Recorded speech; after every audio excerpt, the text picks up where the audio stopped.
Good morning, folks. Just about to start work on the Defender. I have sorted everything to my liking. As I was sorting, I did happen to notice, however, that there appears to be several pieces missing. Primarily the glass. That would be the tail lights and headlights. I'm hoping that's the only pieces that are missing. The beauty of Lego, of course, is that you can always get missing pieces. They're very inexpensive and you can order them online. So with that, we're going to start the build. Typically on a Technic build on a vehicle, they will start with the rear differential, work its way up into the gearbox, and this build is no different. So with that, usually what I will do is I will have an empty container and count out the pieces I need. So I need 2 of those and 1 of these. And the reason I do that, of course, is that as you build, if I know this box is empty, that I've accomplished everything I needed to do in that step. And with that, it's just step by step by step by step, and away we go. So now I have my own names for all of these various pieces. We call this a blue connector stick. These guys have a definite way of connecting. You'll notice this will go in to 2 blocks, has a stopper, and so you'll have another block. And this is typically used to connect things together. It's kind of important that you notice which way they go into the piece.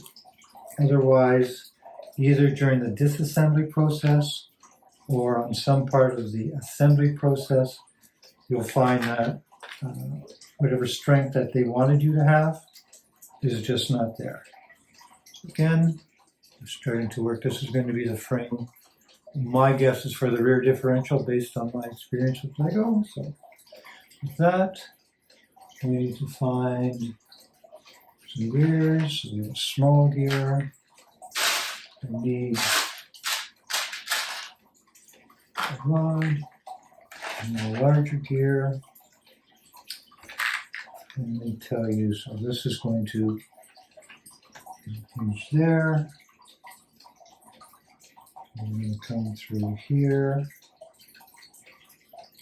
I'm going to engage this gear. And whenever I'm putting gears through a piece, I always like to make sure that they spin nice and loosely. So this is going well. We're already up to step number 4, where in fact we build the actual differential. So this is a differential case. It's going to hold a series of 3 small gears, which you will gather so. 3 and 2 of the 3. Well, this happens to be the most common shaft. I call it a 3. With that, we're going to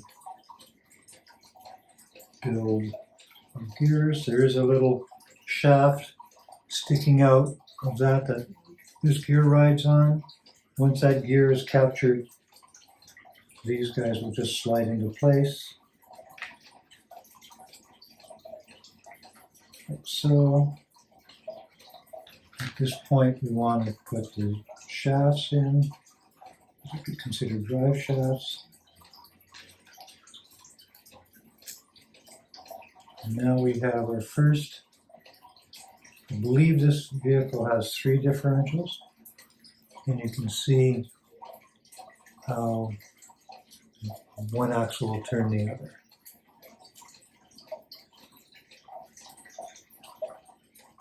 Okay.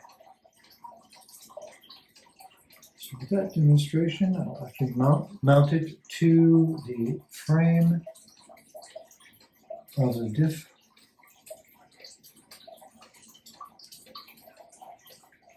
And we have one side in,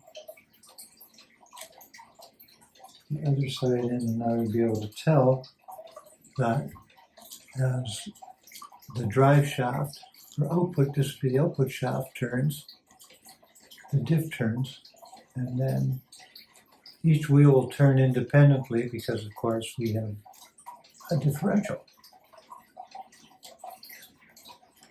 And the next step is we need 2 red holders, 2 knuckle joints. That's one of my favorite Lego parts. These knuckle joints. So here's one. Here's the other. So I need 2 knuckle joints, 2 red connectors, and 2 more, maybe 3 shafts, just like that. So we're going to connect a knuckle, connect our other knuckle. We're going to extend this shaft, holder, and we're going to extend this shaft. Put in a placeholder. And you start to see this thing is starting to turn into a mechanical piece. And then we require 4 more 3 posts.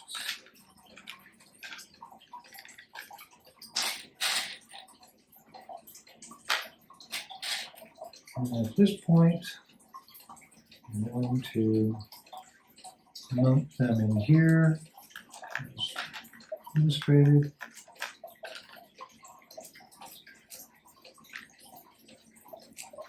And again, I always test. Continue to test as you build.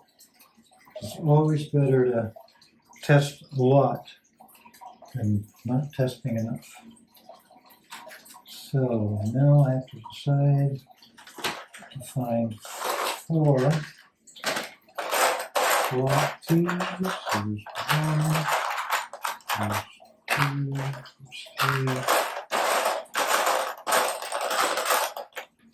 And another one, 4.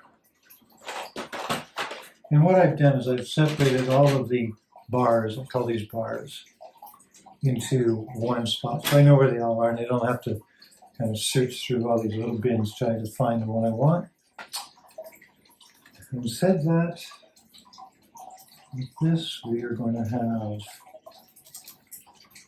a sub-assembly.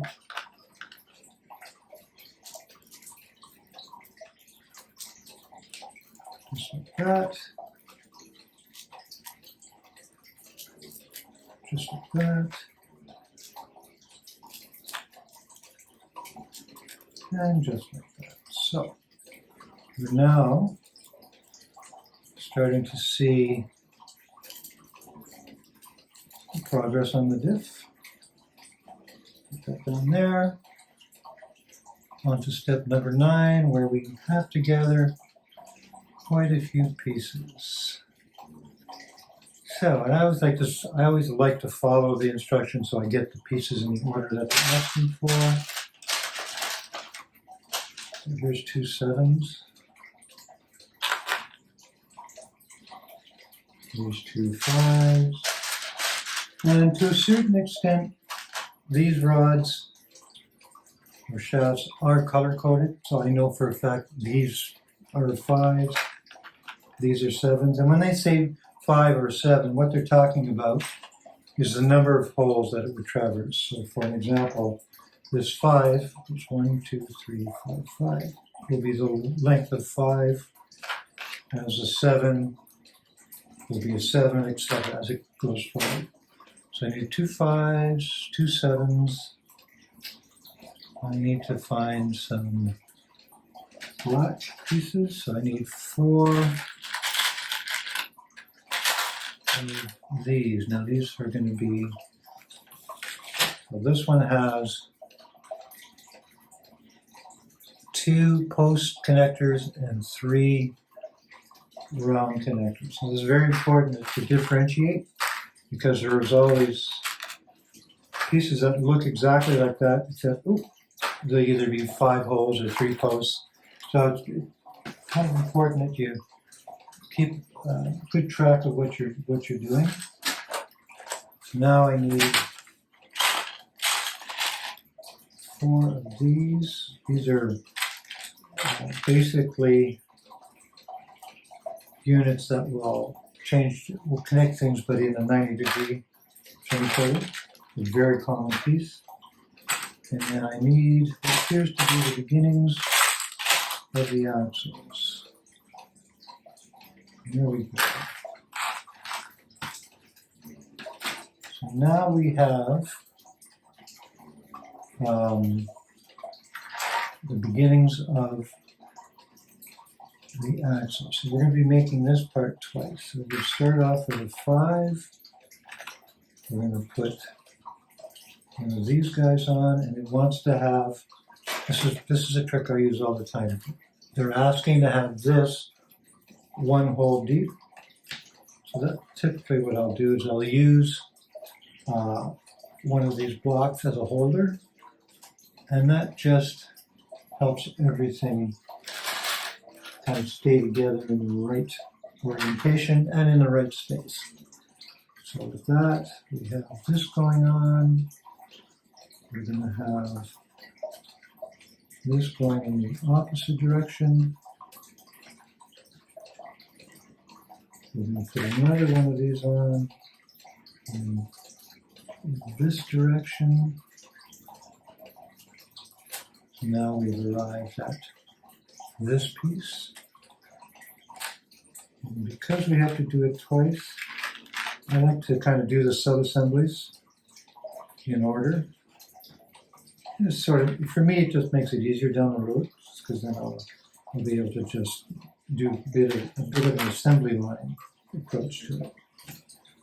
And now we have these 2 pieces ready to go. We're going to take our suspension arm, and it is going to go through here, like so.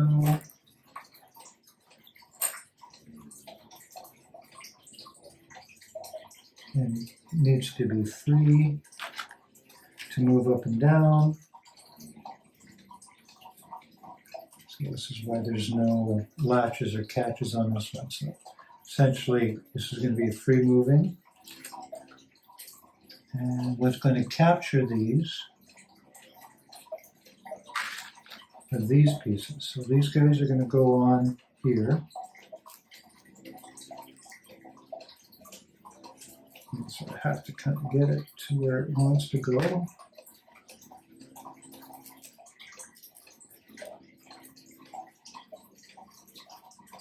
And this shaft will balance itself out once we get this installed into where it needs to go. Again, we'll repeat the same thing on this side. And we'll repeat it on this side. Again, we're just going to slide that over so it's close. We're now going to mount this onto the differential housing. And again, you have to be relatively gentle with these, especially when you're doing 2 connections at once. It's critical that you don't force them, because even though it's very difficult to break Lego, it's just not impossible. So with that, I'm going to take a bit of a sojourn here to pick up another part, so bear with me and we'll be back as soon as we can.